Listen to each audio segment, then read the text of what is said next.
Hello, everyone, and welcome back to Speak and Feel English, the podcast where we focus on building natural, confident English through real conversations and practical explanations.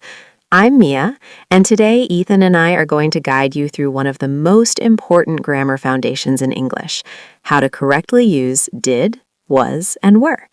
These three small words are extremely powerful because they help you speak about the past with clarity, precision, and confidence. Hi everyone, it's great to be here again.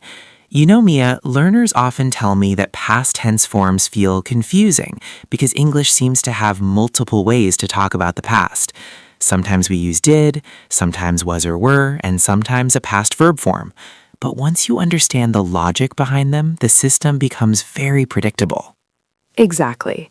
So today, instead of giving you isolated rules, we'll walk through situations, examples, and natural conversation patterns so you can actually feel when to use each form. Let's begin with the first question learners usually ask. What is the difference between did and was, were? That is the perfect starting point. The simplest explanation is that did is connected to actions, while was and were are connected to states, conditions, or situations. For example, if I say, I did my homework, I am describing an action I completed. But if I say, I was tired, I am describing a state or condition I experienced. That distinction is very helpful. Let's expand on that with more examples so listeners can really internalize the pattern. Imagine yesterday evening. You might say, I did the dishes, I did some reading, and I did a short workout. These sentences focus on activities you performed. But if you describe how you felt, you might say, I was relaxed or I was exhausted. Right, and it becomes even clearer when we turn those ideas into questions. Suppose I ask you, did you finish the report? I am asking about an action. But if I ask, were you busy yesterday? I am asking about your condition or situation during that time. That's such an important observation. Many learners mix these up because in some languages, the same verb form might be used for both states and actions, but English separates them quite clearly. Let's create a short real-life scenario to illustrate this difference. Imagine you are speaking with a colleague on Monday morning. Okay, so I might ask, did you work over the weekend? That question targets an action. But if I want to know about your experience, I might ask, were you stressed about the deadline? That focuses on your emotional state. Exactly. And your answers would follow the same logic. You would say, yes, I did work on Saturday for the action, and yes, I was stressed for the condition. Notice how the structure naturally mirrors the question. That mirroring effect is one of the easiest ways to build accuracy. If someone asks you a did question, your answer will typically include did or a past verb. If someone asks you a was or were question, your answer will include one of those forms. Let's pause for a moment and make that very practical for our listeners. If someone asks, did you enjoy the movie? You could say, yes, I did, or yes, I enjoyed it. But if they ask, was the movie interesting? You would respond, yes, it was. That's a perfect demonstration. Another useful thing to understand is that did also acts as a helper verb in negative sentences and questions. For instance, instead of saying, you finished the project, we usually say, did you finish the project? The word did helps form the question structure. And the same helper function appears in negatives. Instead of saying, I finished not the report, which sounds unnatural, we say, I did not finish the report, or more naturally, I didn't finish the report. Exactly. Meanwhile, was and were behave differently because they do not need a helper verb. They stand on their own. For example, I was late, or they were excited. And when we make questions, we simply move the verb to the front. Were they excited, or was she late? That contrast is crucial.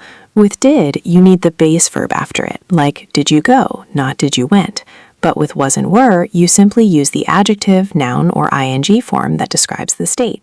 Was she working, or were they ready? Let's illustrate that with a mini dialogue so listeners can hear the rhythm. Imagine this exchange. Did you call the client? Yes, I did. Was he available? No, he wasn't. You can hear how the conversation naturally switches between action and state.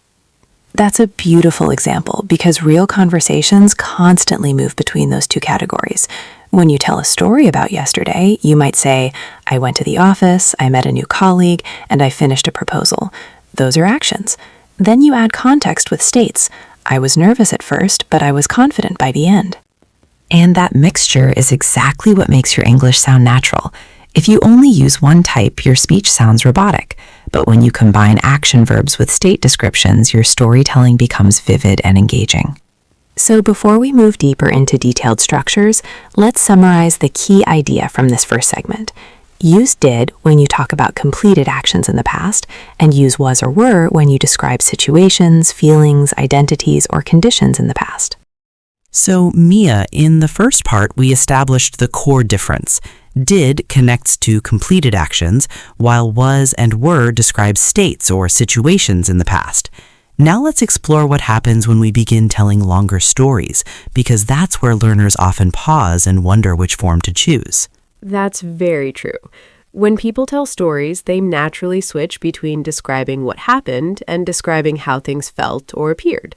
Let's imagine a simple scenario. You attended a conference last week. If I start the story, I might say, I arrived early, I met several interesting people, and I listened to 3 presentations. These are all actions, so they use past action verbs, and if I want to ask about them, I would use did. For example, did you attend the keynote session? Exactly. But now suppose you want to describe the atmosphere or your experience during the conference. You might say the venue was crowded or the speakers were inspiring. Here, you are not talking about actions you performed. You are describing conditions or qualities, so was and were become the natural choices. Let's build that into a conversation so listeners can hear how naturally the forms alternate. I might ask you, did you enjoy the conference? That question focuses on your overall experience as an action or evaluation. You could answer, yes, I did. The sessions were informative and the networking opportunities were excellent. That's a perfect example because the answer begins with did to mirror the question, but then it moves into were to describe the sessions and opportunities. That is exactly how natural English works. You do not stay in one structure. You move between them depending on what you want to express. Another important point for learners is understanding how did functions in detailed questions. When you ask about specific actions, did always pairs with the base verb. For instance, did you prepare your presentation in advance? Notice we say prepare, not prepared, because did already marks the past. That's one of the most common mistakes learners make. They might say, did you prepared your presentation, which sounds incorrect because the past is expressed twice. The correct structure is always did plus base verb. So we say, did you prepare, did she arrive, or did they complete the project? Meanwhile, with was and were, the verb does not change in that way. Instead, these verbs link to descriptions or ongoing actions. For example, was she presenting when you arrived, or were they discussing the proposal? Here we are describing what was happening or what the situation was. That leads us to another useful distinction.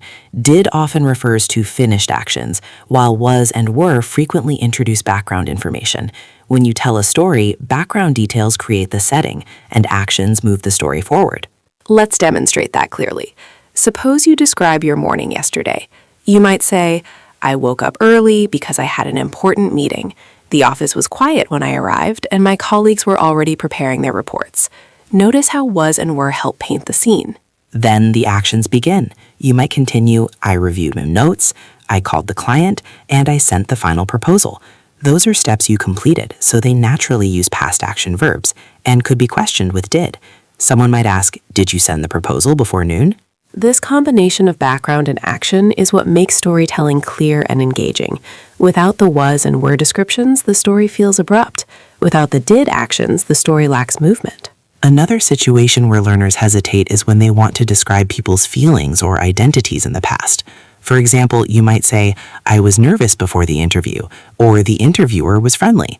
Those sentences do not describe actions, they describe states, so was is required.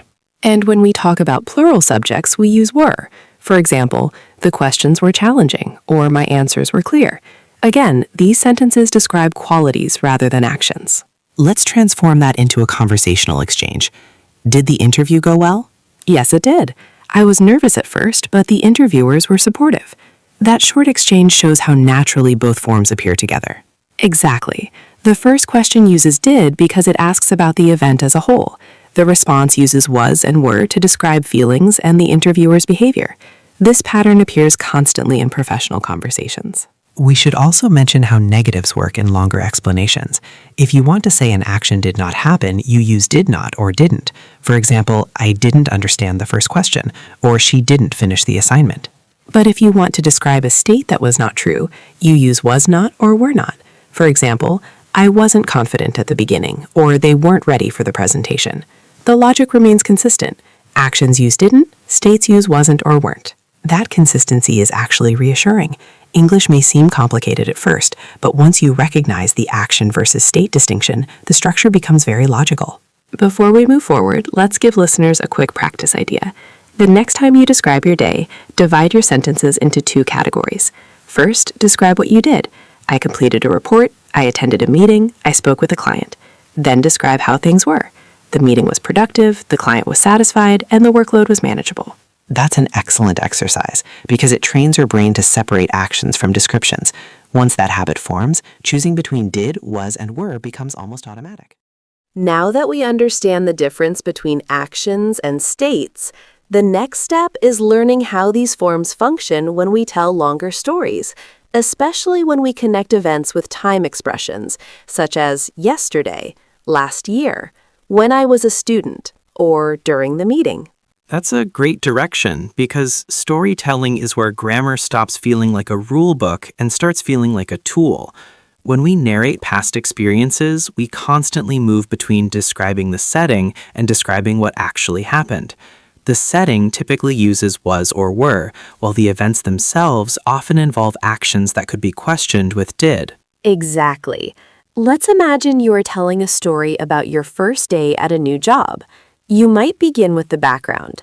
The office was larger than I expected, and the atmosphere was surprisingly relaxed. These sentences establish the scene, so they naturally use was. Then you move into the sequence of actions. You might say, I met my manager, I signed some documents, and I joined a team meeting. These are completed steps, so they belong to the action category. If someone later asks about them, they would say, did you meet your manager on the first day? Or did you join the meeting immediately? Let's expand that into a conversational exchange so listeners can hear the rhythm of natural storytelling. You might say, when I arrived, the reception area was quiet and the staff were friendly. I completed the paperwork and I spoke with my supervisor about my responsibilities. Here we can clearly hear how was and were describe the environment, while the verbs linked to did represent actions. That mixture is essential for clarity. If you only describe actions, the story feels mechanical. If you only describe states, the story feels static. Fluent English speakers combine both, often without thinking about it consciously. Another useful structure appears when we talk about ongoing past situations. For example, you might say, I was working late when the power went out. The phrase was working describes an ongoing activity, and it sets the stage for the action that followed. Right. And someone listening to that story might ask, did you finish your work afterward? Notice how the listener uses did to ask about the completed result, even though the story itself included was working to describe the background situation. That interaction highlights a subtle but important point. Was and were often introduce the circumstances around an event, while did focuses attention on whether something happened or was completed. Let's illustrate that with another example. Imagine you describe a university experience. When I was in my final year, my schedule was extremely demanding, and my classmates were all preparing for their thesis presentations. I spent most evenings in the library, and I completed my research just before the deadline. Exactly. And I might respond by asking, did you feel relieved after you submitted your thesis? That question targets the result of your effort. Exactly. And your answer might include both forms. Yes, I did. I was exhausted, but I was also very proud of my work. Once again, did confirms the action or outcome, while was expresses emotional states. Time markers like when, while, and during often signal that a descriptive form is coming. For instance, while the presentation was in progress, the audience was completely silent. Those sentences describe the situation rather than a single completed action. But if you shift focus to what happened next, you move back into action territory. You might continue, After the presentation ended, I asked several questions and I discussed the topic with the speaker. Those are events that can easily be questioned with did. Exactly. Someone could say, "Did you speak with the presenter afterward?" And your reply might be, "Yes, I did. He was very approachable and the discussion was insightful." I think listeners can hear by now how natural this pattern becomes once you think in terms of background versus action. When you describe the setting, your feelings or the conditions, was and were appear naturally. When you describe what you actively performed or completed, did becomes relevant. Another area where this distinction helps is when you tell childhood memories. For instance, when I was younger, my family was very active, and our weekends were always busy. We visited parks, we traveled to nearby towns, and we spent time with relatives. If I ask about that period, I might say, "Did you enjoy those trips?" Again, the question targets the action or experience. And your response could be, yes, I did.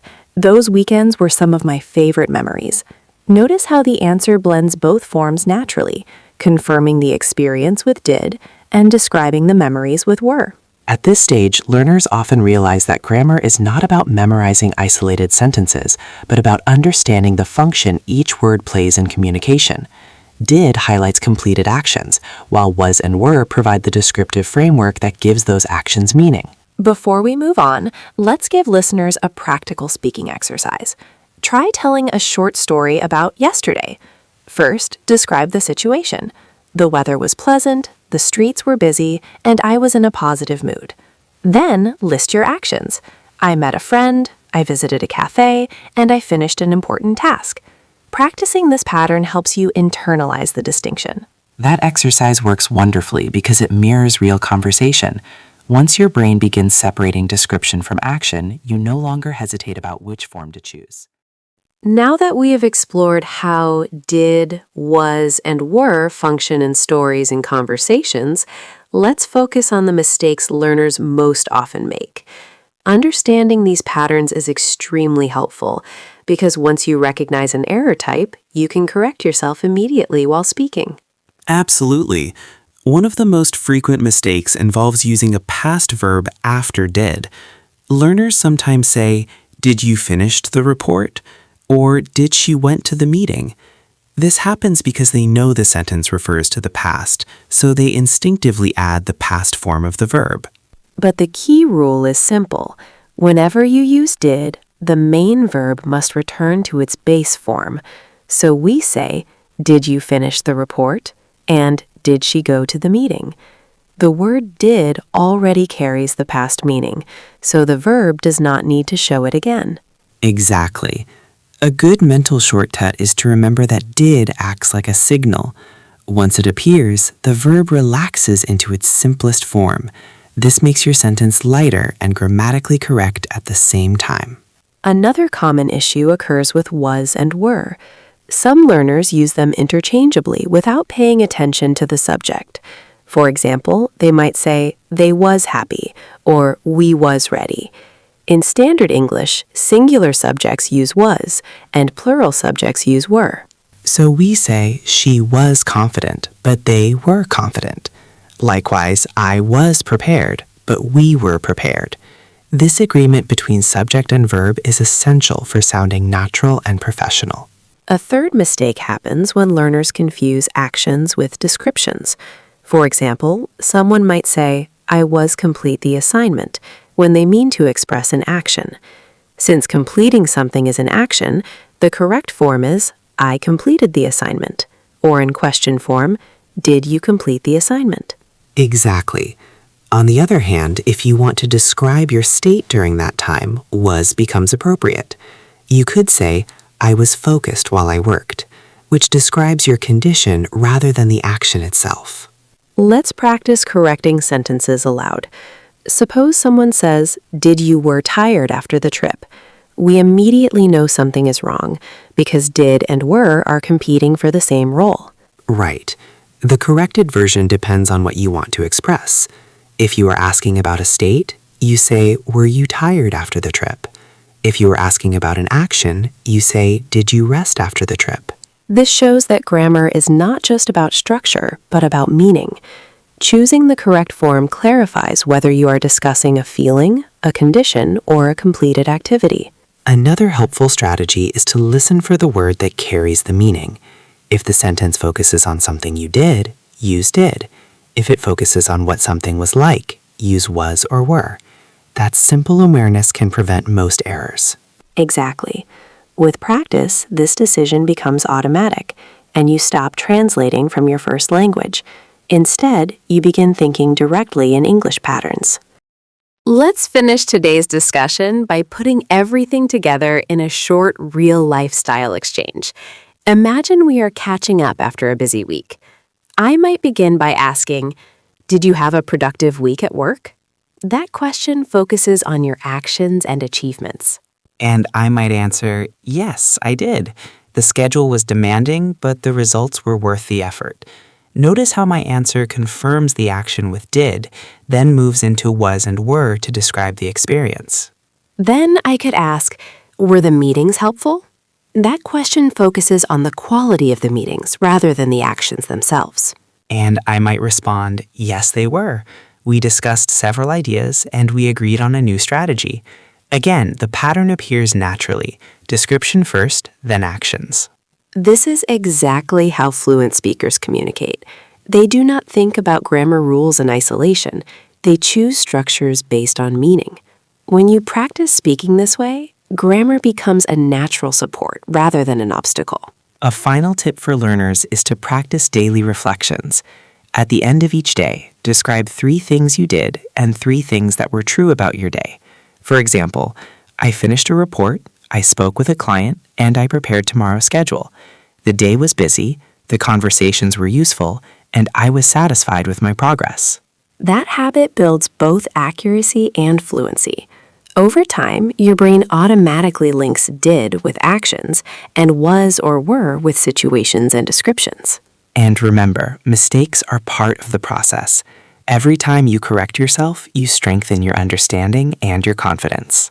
We hope this conversation has helped you feel more comfortable using did, was, and were in real communication.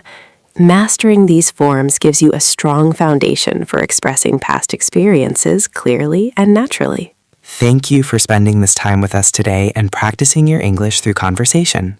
For more lessons, conversations, and speaking practice, make sure you subscribe to the channel and explore all the podcasts available on Speak and Feel English. We look forward to learning with you again soon.